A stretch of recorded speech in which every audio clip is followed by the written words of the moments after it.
Hello, everybody, and welcome to our seminar today on the cybersecurity landscape in India and the opportunity in New Brunswick, Canada. I'm Nadira Hamid. I'm the CEO of the Indo-Canadian Business Chamber. We are the only chamber based in India, the bilateral chamber based in India, which is dedicated to strengthening and promoting trade and commercial relationships between India and Canada. One of the things that we do is highlight emerging sectors which are important in the India-Canada corridor, economic corridor. And over the last few years, especially, and post-pandemic as well, we have realized that how much IT and technology has become so important in every sphere of life. And along with the advantages that that has given us, there are many pitfalls as well. And one of them is cybersecurity, which has emerged. Even though we have work at home, everything has increased. But along with that, there are dangers of this. And cybersecurity is an extremely important factor. And this is something that ICBC wants to encourage and develop as a collaborative effort between between India and Canada and New Brunswick especially. New Brunswick is a hub for cybersecurity, and we have a number of companies that have discovered the advantages of working in New Brunswick in this area and have already started their operations in New Brunswick. And through this platform, we want to convey to all our guests who have joined us. And of course, we will be showing this on YouTube and will be featuring it in many other ways as well. So even those who could not join us today will be able to see this recording and learn from this interaction, because we have great minds here, great panel here. And I am personally very excited to hear the exchange of ideas that are going to take place now. And I would encourage all of you to learn from these people who are going to be talking about it, learn the advantages and the opportunities that New Brunswick has to offer.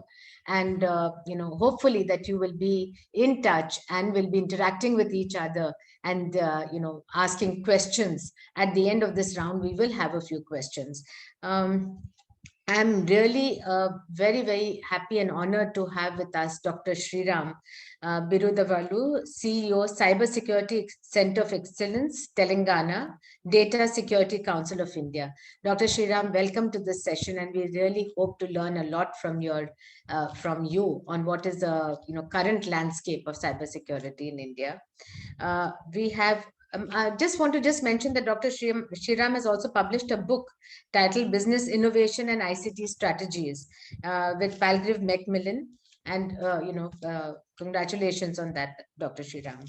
We have with us Yash Kadakia, founder and CTO of Security Brigade, a Indian company which is already started operations in North America, and hopefully will be asking New Brunswick all the right questions and hope that they expand to New Brunswick as well. We have Hugh Hicks from the University of New Brunswick, Canadian Institute for Cybersecurity, waiting to hear from you on all the latest developments in New Brunswick. Tyson Johnson, CEO, Cyber NB. Welcome, Tyson. Looking forward to you speaking on cybersecurity. Joe Allen, University of New Brunswick. And then, of course, our Krish Bhatt, Director Technology Advisory Next Time, who will be moderating the session. And of course, Jesse Graham. He is from Opportunities New Brunswick, our partners over the last few years. We are very honored and very happy to partner with Opportunities New Brunswick and talk about New Brunswick to India, all the opportunities that are there. With this, I would now like to hand it over to Jesse. Jesse, please take over, give a presentation, and after that, we will continue with the panel discussion. Sounds great. Thank you very much, Nadira, and thank you everyone for your time today and joining. I think just to set the stage before we do have a bit of a discussion, it would make sense to educate everyone on the geographic region that we'll be talking about, just in case you're not aware. So I will do my absolute best to keep it very light, but just bear with me while I pull this up.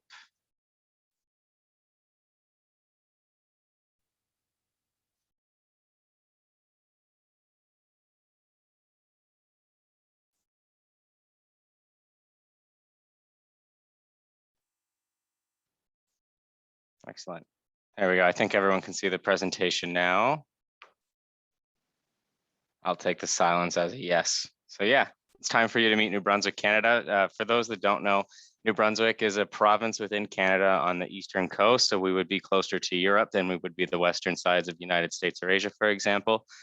We are a smaller province when you look at the grand scheme of Canada, but nevertheless, we have a tremendous amount of business activity, especially I would even say a significant cluster. Sometimes the word cluster can make it seem smaller than it really is, but really a combination of activity on the cybersecurity front, and that spans well into ICT and anything and beyond into energy and innovation, digital health systems, you name it. But that's really just a quick location of where we are, and really kind of why I'm here, just to talk a few things about the province before we commence, or just some of the advantages of doing businesses in New Brunswick versus some of the other places in Canada if you're looking.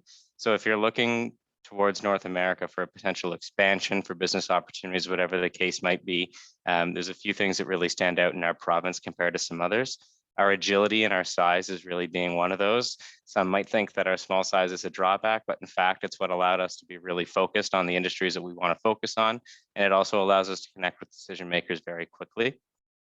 Our people. So when we talk about the people, we reference a hardworking, resilient workforce that actually does have a pretty high skill set despite our size and despite some of the rural aspects of the province. But nevertheless, that is really what's been able to allow us to capitalize on a lot of these technologies and these industries over the past couple decades, and to really allow them to come to fruition in the way that they are today.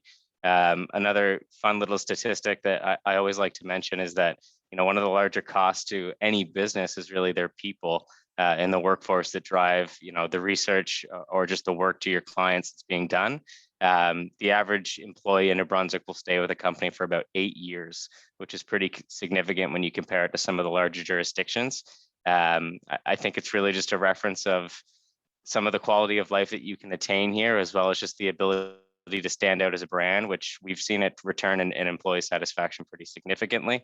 But that brings us on to our innovation, and I have some partners with me today that are going to speak to a little bit about that, about some of the amazing work that's happening at Cyber New Brunswick, as well as the University of New Brunswick in regards to innovating on these technologies.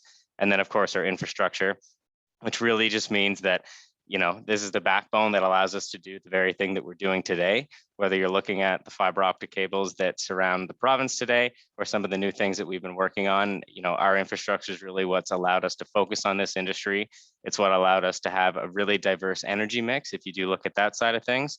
And it's also what's allowed us to house many military operations as well when you look at Canada as a whole.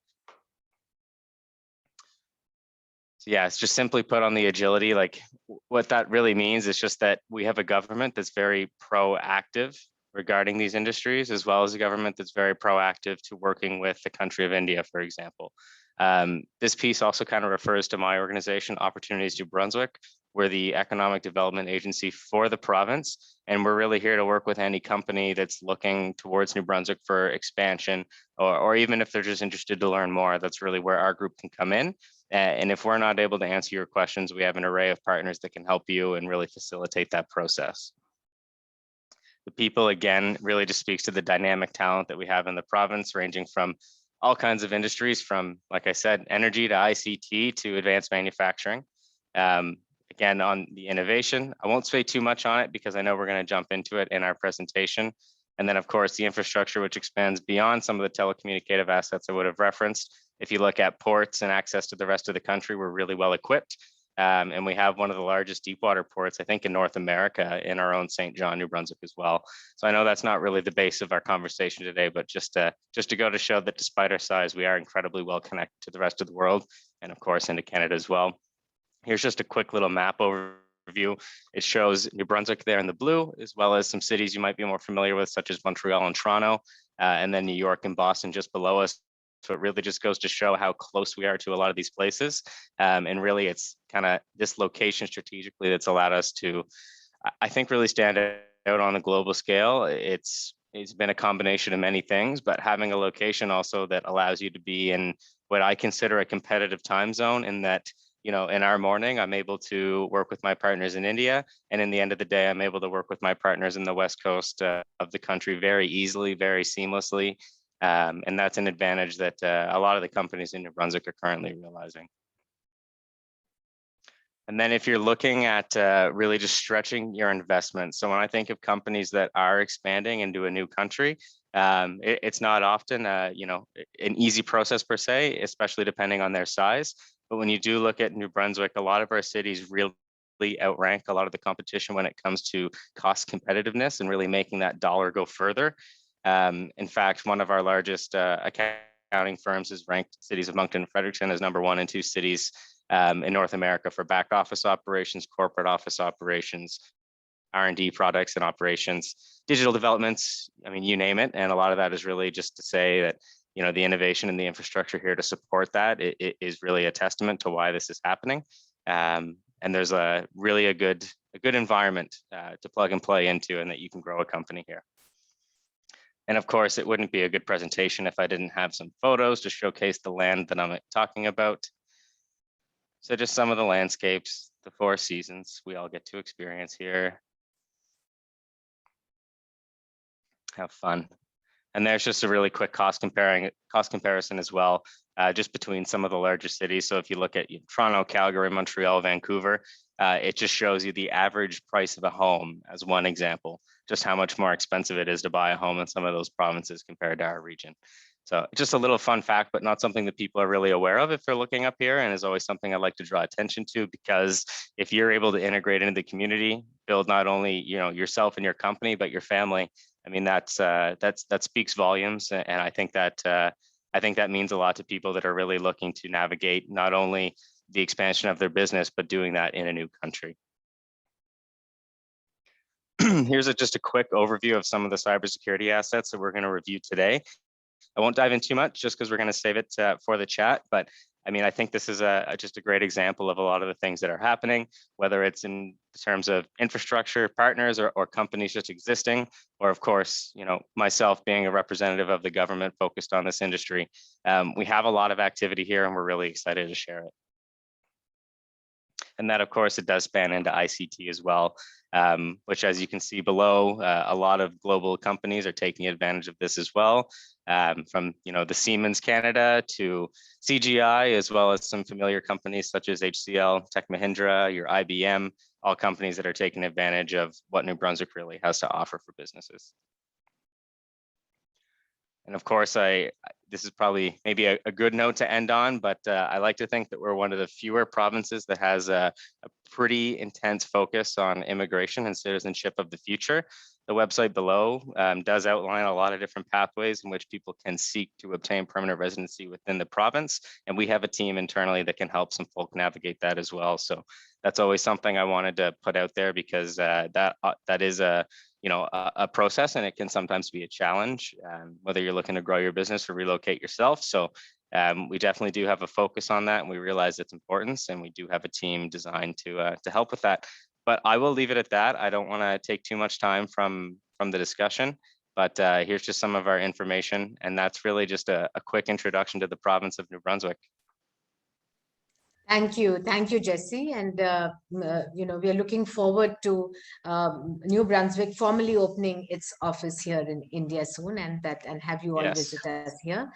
With that, Krish, may I invite you now to please start the panel discussion. We are looking forward to a great interaction. Over to you, Krish. Thank you, Nadira, and good morning to all, and good evening to my friends and colleagues in India. So let me begin with a quick introduction of the panelists. So I invite Dr. Sriram to quickly say a few words, and then we move on to the other panelists. Yes, hello everyone. Very happy to be here. Excellent presentation there on New Brunswick. So I'm Sriram, Dr. Sriram Birdavolu. I head the Cybersecurity Center of Excellence here at Hyderabad, and which is a part of DSCI, Data Security Council of India. And DSCI itself is the cybersecurity arm of NASSCOM. NASSCOM is National Association of Software Services Companies, which is the largest IT industry body in India. Okay, so we run many collaborations. We, work with the industries, large, medium, and small, with the government, central government, state government, law enforcement agencies, defense and policy making, with academic institutes, with user enterprises, and of course, we have a lot of collaborations with many, many different countries, both domestic and international collaborations we have. For example, we finished one with Indo-Dutch recently. We've done with City of London corporations, with Estonia, Israel, Singapore, and so on. So very happy to be here. Thank you. Looking forward to many good collaborations. Thank you, Dr. Sriram. And I think this is one of its kind in India when it comes to cybersecurity, the Center of Excellence in Telangana. And Dr. Sriram has been instrumental in growing it up to the scale that we see today. So you can tell him as one of the founding fathers of that CCOE, conceptualized and built grounds up. Then I would also like to now take the introduction to Yash Kakadia, who has passionately built Security Brigade, a cyber security services and product organization from India. So Yash, over to you. Hey, pleasure to be here, Krish. So, quick introduction. So as Krish said, I'm Yash. I've run this company called Security Brigade since about 15, 16 years now. So it's been a bit of a time. Currently, I'm based in London. So again, for us, we were focusing on the EU, UK market, and I moved out here about 6 months ago, I think, focusing on the growth in this region. And I think, like it was mentioned earlier, we've also been focusing on North America a lot and are targeting significant growth there by July 2022. So that's definitely something that's on our roadmap, on our minds right now as to how we go about achieving that. So we have an industry representative who's building the cybersecurity potential, and then we have an entrepreneur who had a dream and it took him 15 years. But ambition is something where there is no timeline, and you never know when you will find Yash in New Brunswick building up new alliances. With that, I move to Jesse.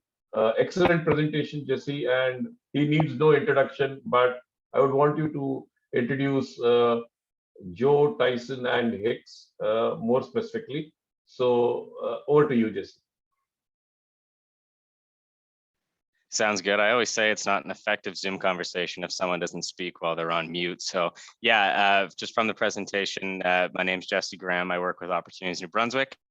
I've been working with this group for over 4 years now, and my focus really, I would say arguably the entire time, has been on either ICT, cybersecurity initiatives in some way, shape, or form, or even some of the industries I would have referenced earlier, spanning into energy. I've had a really unique opportunity to touch a lot of those different subjects, which is really what's allowed me also to meet, the great team that I've invited to support me today. And maybe that's a great segue. Tyson, if it's all right, I'll just let you introduce yourself, and then maybe we can hand it to Hugh and to Joe respectively. Super. And I couldn't agree more. My father used to say the overnight success usually takes about 10 years. So yeah. So keep on moving the needle forward. So great to meet everyone here. Good afternoon, good evening to all the participants and the panelists. So my name's Tyson Johnson, and I'm the CEO here at CyberNB and the Critical Infrastructure Protection Network.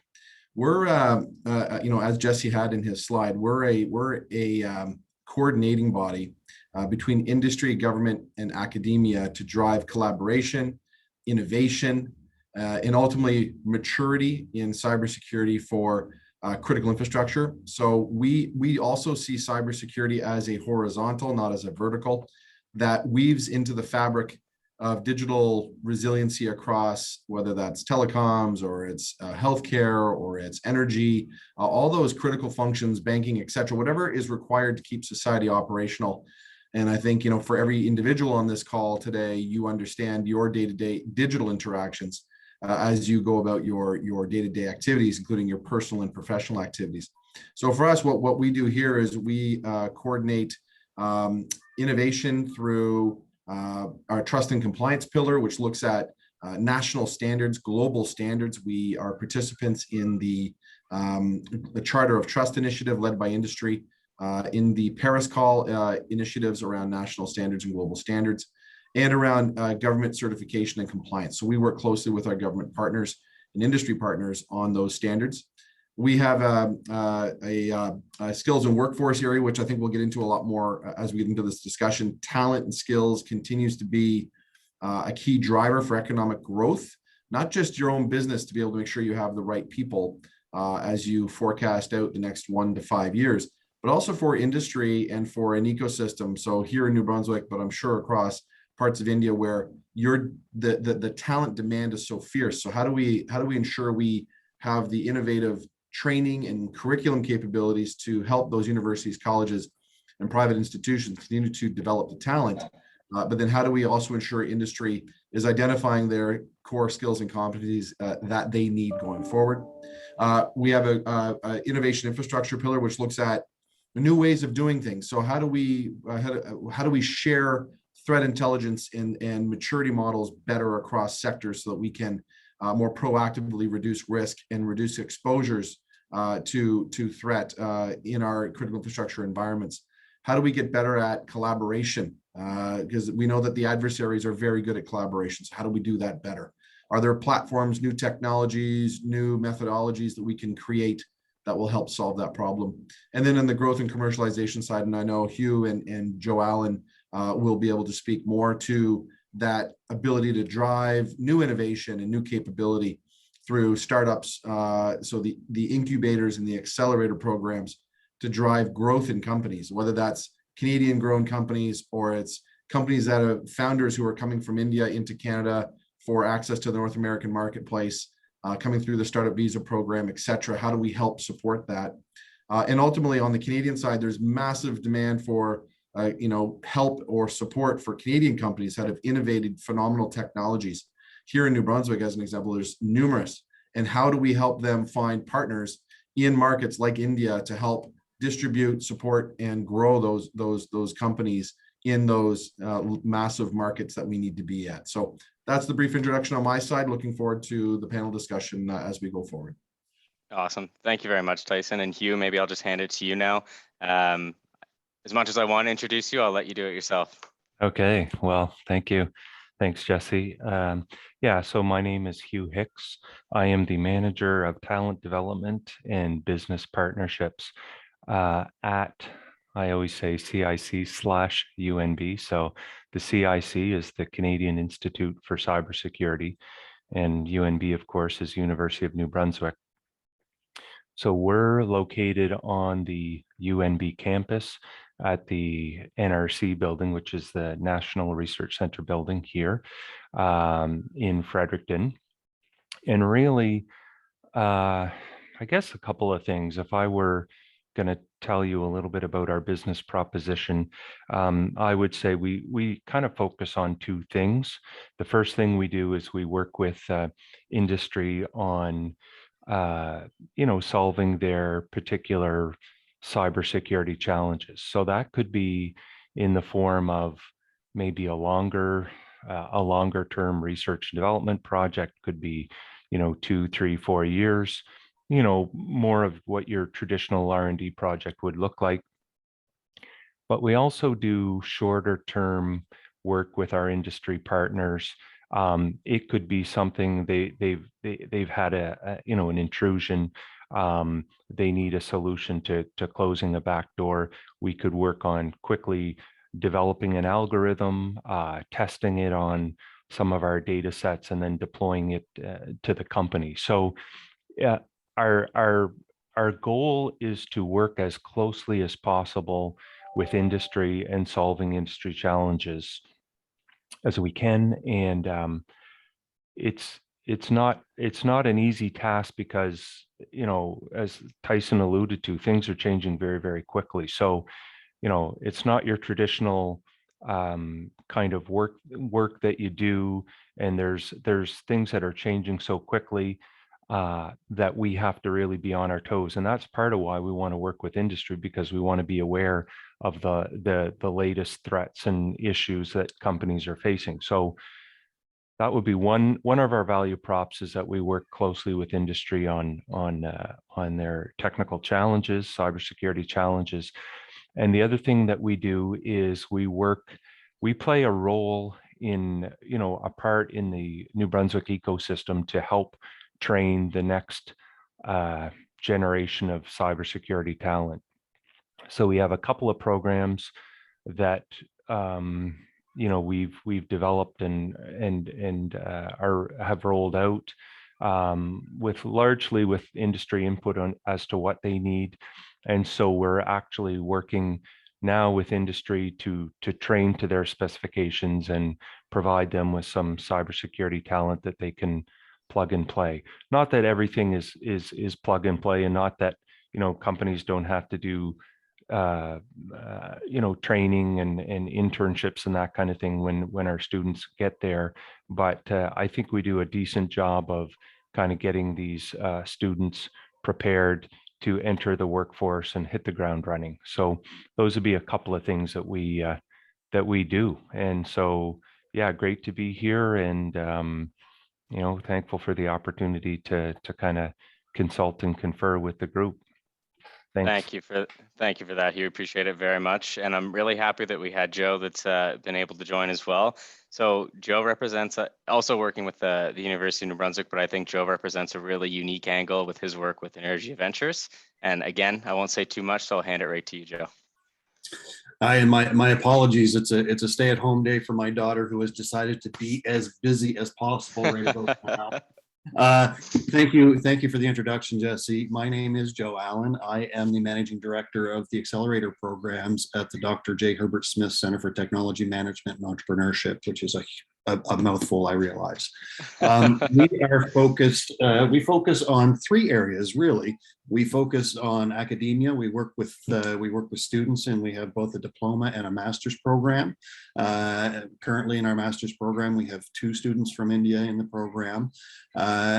We work with corporates. We have a scale-up program, but I'm here to represent Energia today. Energia is a business accelerator that focuses on energy, smart grid, clean tech, cybersecurity, and artificial intelligence. We run 2 cohorts a year, and typically only 5 or 6 companies per cohort, so that we get high touch points, and we're able to really work with the companies versus doing a mass production model. As I said, we're on cohort number 6. We're actually in the cohort right now. In our last 3 cohorts, we've actually had an Indian company in each of the last 3 cohorts. This company is Prakshep. They're based out of Bangalore, and doing great things in the agritech sector. I agree with what Tyson said. We definitely don't see cybersecurity as a vertical. We see it as a horizontal, and it touches everything. And that's big part of the reason we have it meshed in with the verticals that we're focusing on, because we realize the importance of it. As I said, 6th cohort, lots of fun, doing great things and working with great companies. It's part of our value prop, and we're agile. We're a province of 775,000 people, which when I was in Hubli, I was told is the equivalent of a good-sized family. But we are like a family here as well. We only have about 2 degrees of separation. If you want to talk to someone in New Brunswick, you just need to know someone else, and they probably know that person. And we're a great beachhead for North America. We're a safe environment for a company to come to tackle the North American market. As Jesse mentioned with the map that he showed earlier, we're just a short little plane ride from major centers, Toronto, Boston, New York, all at our fingertips. And it's a great spot to headquarter from to attack those markets. Excellent. Thank you very much, Joe. And with that, Krish, I'll hand it back to you. Yeah, thanks. And I'm really happy to be with such esteemed panelists. And I think this is going to be a very interesting conversation. So, Dr. Sriram, if you could just elaborate on the Indian cybersecurity landscape and how our government, along with DSCI and NASSCOM, is working to build India as the next alternative to be a cybersecurity global player, and what are those steps that we are undertaking in that direction?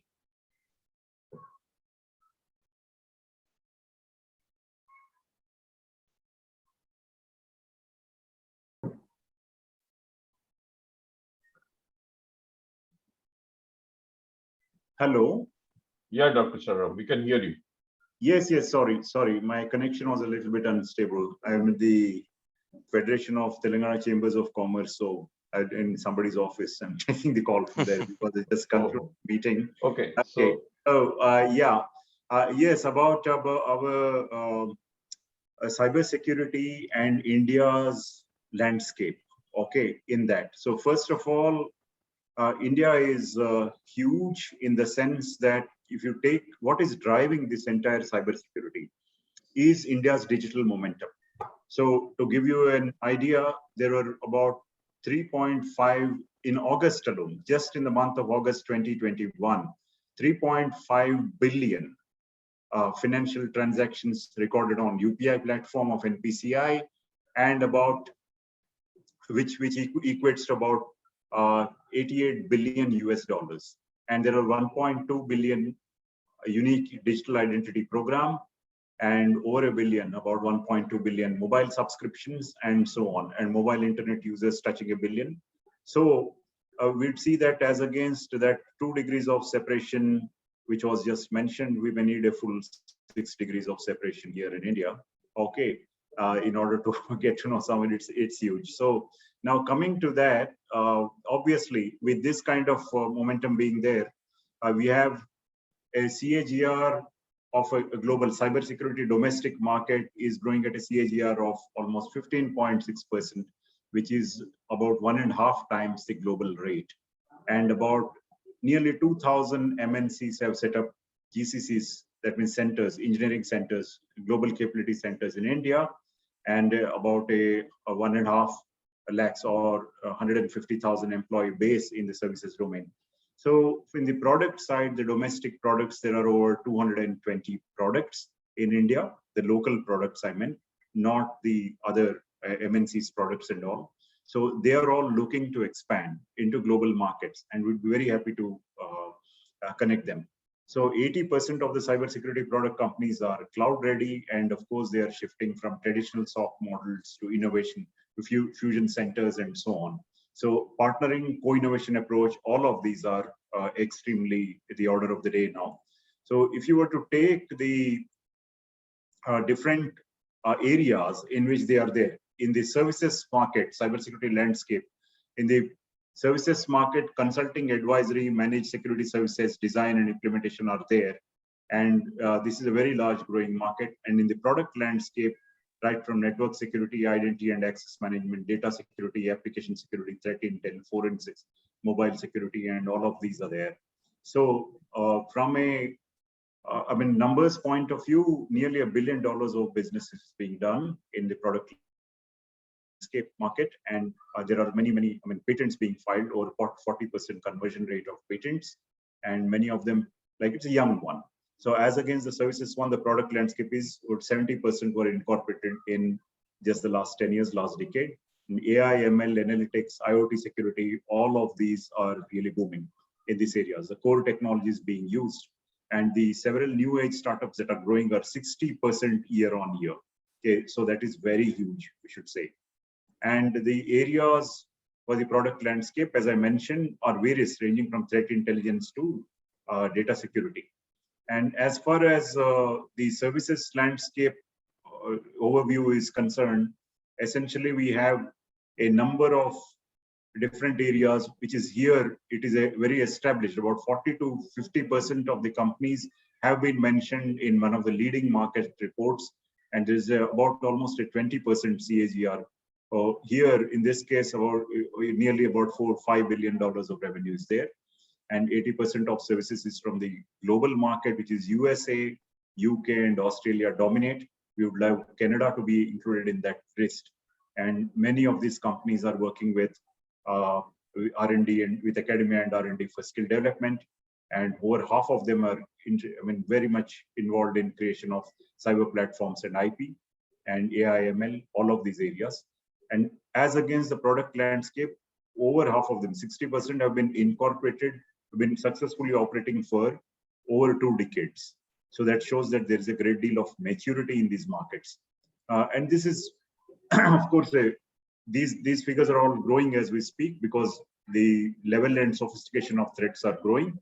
And profile of the cybersecurity talent would include that India holds 16% of the global talent pool, and only followed by US, which is again almost equal, 16%, followed by UK 13%, and France 12% and all.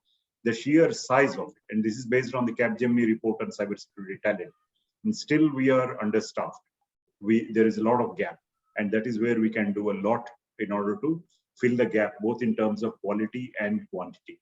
So I would take a pause here. We'd be happy to address any questions later, but this is an overview of the landscape, and many countries are interested in going global, overseas, setting up centers, engaging in collaborations, and we also help as a center in helping Canadian companies expand into Indian markets and take advantage of the markets in India.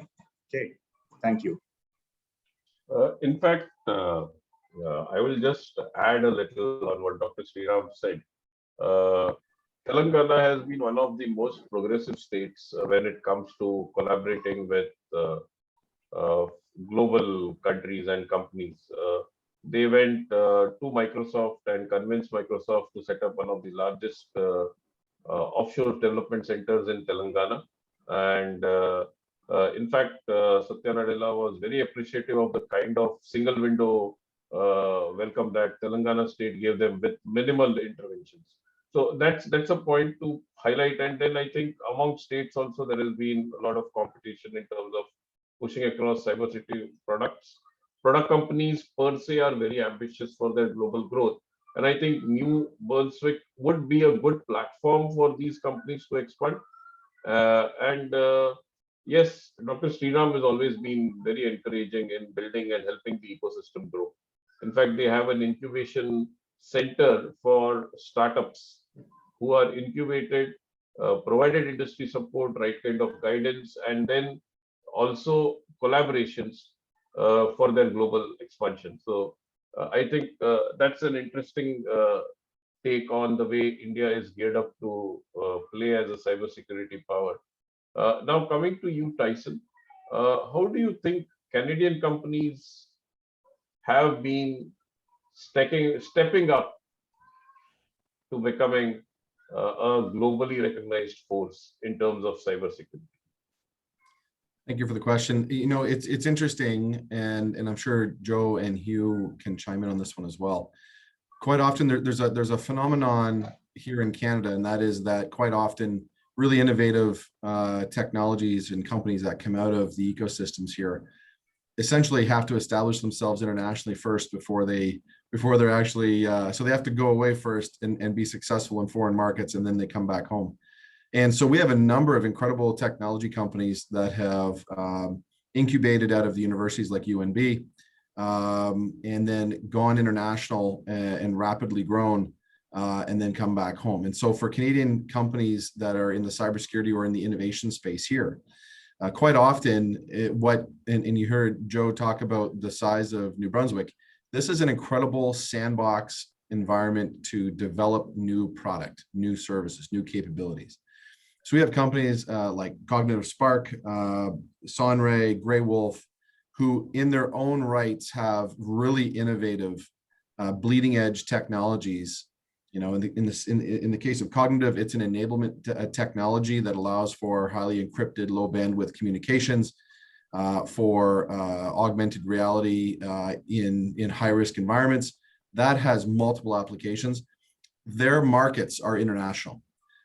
Grey Wolf, coming out of the TME Energia world, phenomenal ability to do attribution on blockchain, has incredible opportunities in the financial services space, and financial services are massive outside of Canada, if you will. So we have some incredible companies, and they're looking for dance partners in the right markets. And that's where I think there's a huge opportunity.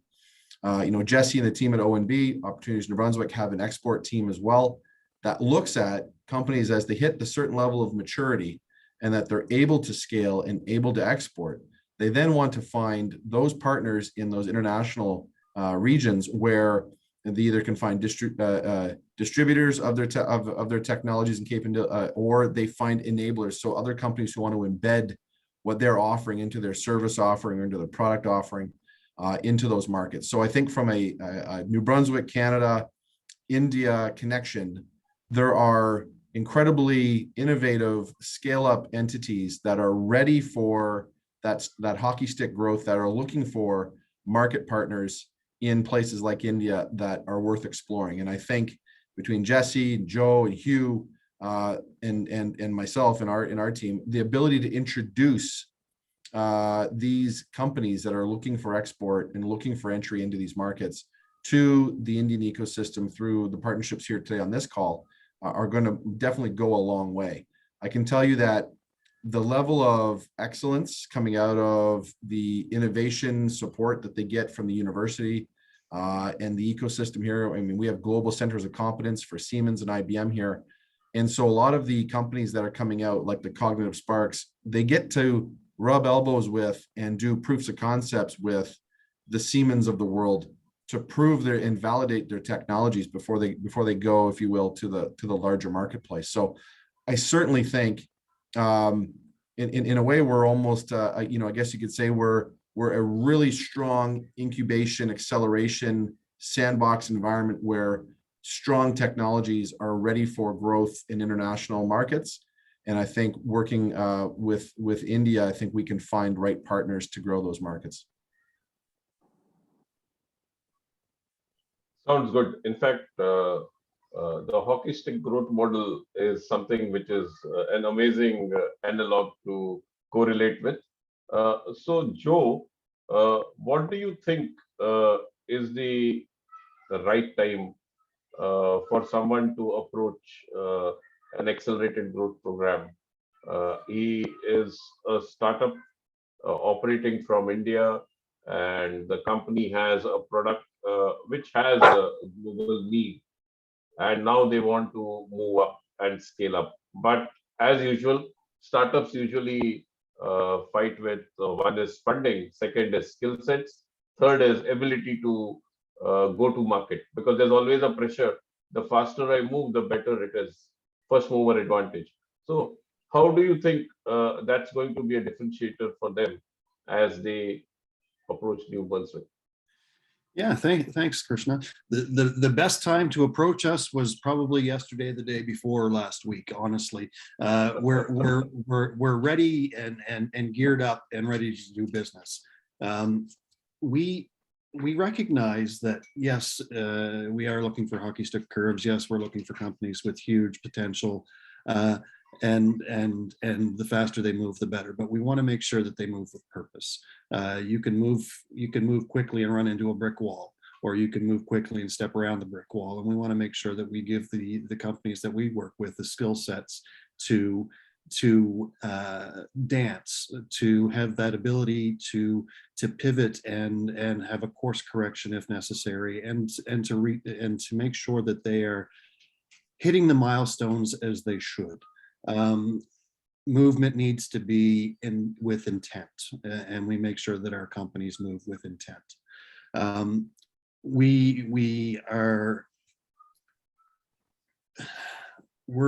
We're focused on working with companies, startups that are doing something that is modern and innovative, and something that is going to be game changing. We're looking for companies that are venture worthy. Ideally, they've already received venture capital and perhaps a seed round, and really looking to commercialize and grow their operation. Energia doesn't look for companies that are at the ideation stage. We're looking for someone with an MVP, with early adopters, and looking to ramp up their sales. And because of that, we think that New Brunswick is a great place for this. And we recognize that there's a ton of talent and some great startups in India. And because of that, we've had boots on the ground. I was in India 20 months ago. Actually, it was while I was there, it was the first COVID cases in India. So that's roughly my timing. And then COVID messed everything up. We've been there. We've got really strong.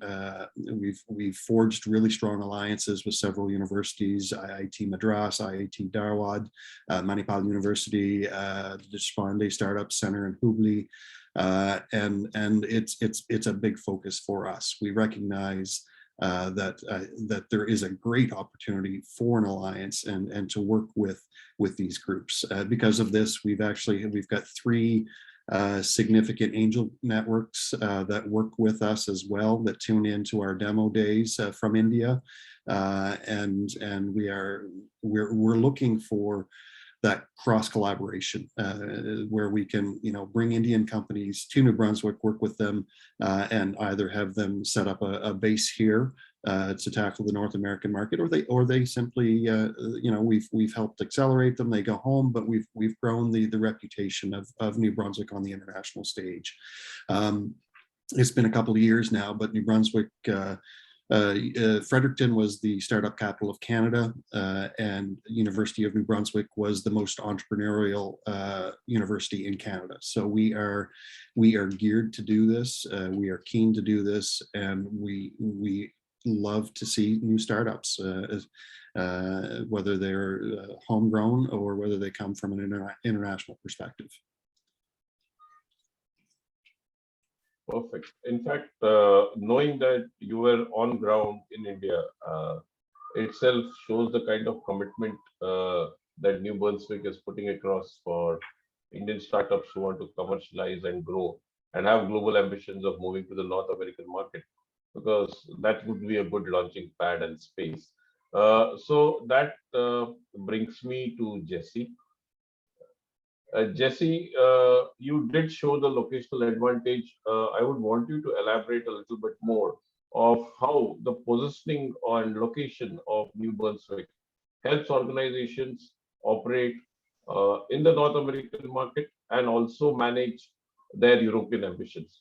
I think the location is in a position where we have the advantages of both the worlds, yet a good infrastructure and an ecosystem environment for them to scale faster than getting limited to a particular location elsewhere. Yeah, no, definitely. I mean, I think what you see a lot of the times is if you do look at some of the larger metropolitan areas in the country, like by all means, they are still, excellent places. However, there's a significant amount of competition for, the same piece of the pie, if you will, and it's a lot harder to establish yourself, your brand, have access to adequate resources and support. And really, it's just it's a really crowded environment, just to put it very simply.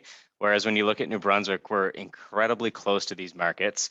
I mean, when you look at North America in general, like especially in Canada, we are really spread out. So like the travel and the distance to us, it's not really an issue. And honestly, by plane, it's really not an issue at all. It's actually quite common that when you look at Atlantic Canada, people would, if you had to do business in any other part of the country, it was actually really advantageous because of the way the time shifts as you're flying across the country, that typically when you'd leave New Brunswick, if you wanted to have a day of meetings in Toronto, Montreal, whatever, by the time you landed, it was, roughly the same time you took off. So you really didn't lose much of your day, and you could carry on and then make it home all within the same vein. I know too, it wasn't uncommon that companies in Toronto, for example, they would own properties or live in New Brunswick, but just do business in Toronto throughout part of the week, and then they would catch their flights home, just as simple. And really, I think that's really a testament to companies being able to stretch their investment and really their cost in general. You can get a lot more for your dollar here versus some of the other locations. And really, you can, like I said, you can access those markets really in the same way. And if it requires an in-market presence, it's a lot cheaper to visit and stay in market for X amount of time than it is to really try to fight in there and break in there and deal with a lot of the extensive costs that can come with that. Beyond that too, like when you come here, just given our size, like I know I mentioned that as part of our advantage, but it really is that agility and size that it's not a drawback. It really is an advantage, and it allows companies to stand out. Like when you get here, you're really not a number. We're incredibly excited and thrilled to have you here, and you're going to be crossing paths with the people like Hugh, Tyson, Joe, and myself on a very frequent basis, and we're going to do whatever we can to make sure that you're really well integrated in New Brunswick so that you're able to go outwards and do the same thing, but always have that strong home base that you can keep building and growing from here with, of course, access to that great talent and you know, all those good stuff to consider as well. And yeah, if you look at the European markets, like it's super common. Like I think one of the more like in terms of general inquiries that we would receive from companies, it's often because they're looking for that nearshore advantage. They want a cost competitive location that has access to skilled talent that, you know, that isn't just another rural area where, you know, maybe industry is completely falling apart, because really that's not the case here. And really throughout the last decades, any changes in the global markets that we've seen, I think we've adapted incredibly well, and we've really capitalized on our ability to be, you know, that provider and contributor to a digital economy. We saw that happen significantly throughout the COVID pandemic. Our case counts were kept incredibly low. Our response, you know, to the situation was really positive. And we were really able to continue business as normal. And a lot of companies that we work with that might have operations in the western parts of the country or in Ontario, Quebec, you name it, we were really their safe haven because they were able to do business here and continue to ramp up here. Whereas in other jurisdictions, they had to scale everything back. Or better yet, people didn't want to come to work and there was a lot of health concerns going on. But really it was our response, and then even just our infrastructure below that supporting and all, that everyone was connected and really no one missed a beat. And I think that benefited a lot of companies here, and a lot of the strong global companies were, you know, really able to maintain that edge, and some even got sharper along the path. But thank you for the question, because I do think it's really important. Just and I know some of that cost comparison I showed on the presentation highlighted that, but you know, if you're looking for a place that has, you know, access to that great talent, you know, has a great team and partners to work with, but you know, can stretch that dollar a lot further, but still get you that brand awareness and, you know, help you establish yourself, I think that's second to none. That's actually very nice to hear. And in fact, that's a difference, the location from where you want to have your global expansion. It plays a big role where your investments in capex is low, whereas your ambitions are big. I think you appropriately put it across. So next, I would like Hugh to speak more about how research plays a very important role when it comes to technology. And I think it plays a bigger role when it comes to cybersecurity. As businesses evolve, grow, and as technologies become more and more complex, and with cloud taking preeminence over everything else. So right now, I don't want to take the thunder from you and let it not rain data. So over to you, Hugh. How do you think research, collaborating research, because I have the best minds here. I have Dr. Sriram from India, who also looks at research in a phenomenal way, especially if it is to partner with global research, academia, industry, etc. So, Hugh, how do you think we are able to join the dots here? I am already seeing a great collaborative journey forward between New Brunswick and the cybersecurity ecosystem in India.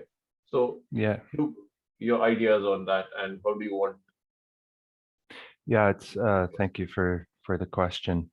And yeah, I will say that we just kind of as an aside, we do have a number of very good Indian students that are plugged into our programs. I did a presentation here probably a month ago to an Indian university of there's a large number of fourth-year computer science students, and I was asked by one of our industry partners to help out with a presentation. So there seems to be a lot of interest and expertise there, particularly among your students. I mean, in terms of collaboration, I think collaboration is really critical. One of the things that we're finding is that, and you know, it's been mentioned earlier, but the cybersecurity landscape is changing very, very quickly. And so it's almost unreasonable to assume that, you know, an organization like ours would have all the talent and the knowledge and the experience that it needs in order to deal effectively with some of the industry challenges that we face. So while we have a lot of that, I think the ability to kind of reach out to other organizations, other jurisdictions who have access to talent and who have access to information and experience is really important for us. You know, because we recognize that we have pockets of very solid expertise, but we don't have all the expertise we require. So as a result, collaboration is really important if we want to ensure that we're giving our clients the best service possible and being able to solve their problems. I mean, I mentioned earlier about the data sets that we have developed, and we have probably, I think, north of 20 data sets that we share all over the world. And so that type of collaboration, enabling us to kind of work with other universities, other private sector companies. We've got a list of all the organizations that are using our data sets. It's in excess of 100. And so that's the kind of collaboration that we look for. So I think if there is an existing, and I won't go on here, but I mean, we are involved in a number of different sort of, the CIC, UNB is involved in a number of different sort of international organizations, collaborations, and institutes. But I think if there are, and you know, I know that there are institutes, R&D, cybersecurity R&D taking place in India and among businesses there, you know, we're more than happy to plug into that and to work with your organizations to see how we can, you know, work together to solve whatever industry problem is presented. Oh, that's really interesting. I think every good conversation, we need to come to a pause. Nadira is hinting at the clock, but it's been really interesting to have this wonderful discussion. And I'm actually tempted to move over to New Brunswick, but maybe then I will not get chances to hold such kind of panel discussions. So I'm really thankful to our panelists. They really bring a lot of knowledge, exposure on the table. And it is for all you entrepreneurs out there. You may be small, but if your ambitions are big, then you do have a platform where you can leverage on the opportunity that comes. And I think these always come in pockets, and global ambitions supported by the Indian ecosystem, especially the CCOE in Telangana, is something which you people should take full advantage of. If someone asks me what is the moment, I'll say the moment is now. And the opportunity is already there. It's up to you all to take that big leap of faith and move forward. Mm. Thank you, Krish. I think that was a great, a great conversation, I would say, because everybody came out with their views, and we heard a lot from both sides, from New Brunswick and from India. And I'm sure, as you said, Krish, I'm also ready with my bags to relocate to New Brunswick, seeing all that fabulous presentation that Jesse had put forward. On a serious note, yes, the opportunity is today, and the whole, I think today's time has shown us that we cannot wait. When there is an opportunity, one should take advantage of it and move immediately. We hope that, are there, Shivani, just quickly wanted to ask you, are there any questions from the audience? Is there anything that anybody has, can raise their hand if there is anything they would really like to ask, or else you can write to us and we can always redirect the questions to the relevant people and get you the answers.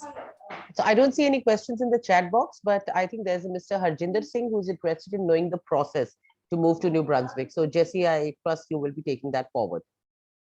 Yeah, I was going to say, please feel free to reach out to me, or I mean, there was some contact info shared at the end of that presentation. Any of the organizers here can also share it, but there's a lot of different ways. But we have a lot of different ways that are really designed to meet either different business needs or personal needs. So we can take a look at those and take that forward. But like I said, there are many different ways to go about it, and we'll do whatever we can to identify the best one.